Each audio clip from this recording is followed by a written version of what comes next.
উন্নত চিকিৎসার জন্য সিঙ্গাপুর যাচ্ছেন নুরুল হক নূর। গণ অধিকার পরিষদের সভাপতি ও ডাকসুর সাবেক ভিপি নুরুল হক নূর উন্নত চিকিৎসার জন্য সিঙ্গাপুর যাচ্ছেন। সোমবার 22 সেপ্টেম্বর তিনি ঢাকা ত্যাগ করবেন।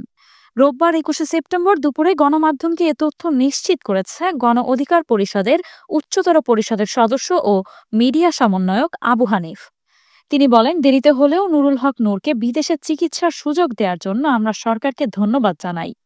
গত 29 আগস্ট রাতে রাজধানীর বিজয়নগরে জাতীয় পার্টি এবং গণ অধিকার পরিষদের নেতাকর্মীদের মধ্যে সংঘর্ষের ঘটনা ঘটে। পরিস্থিতি নিয়ন্ত্রণে আনতে আইন শৃঙ্খলা বাহিনী লাঠিচার্জ করলে গণ অধিকার পরিষদের সভাপতি নুরুল হক নূর, সাধারণ সম্পাদক রাশেদ খান সহ অন্তত 50 জন আহত হন।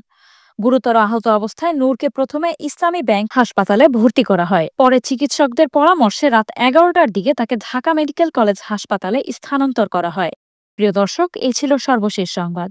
পরবর্তী সংবাদ পেতে ক্লিক নিউজ 24 এর সাথেই থাকুন। ধন্যবাদ।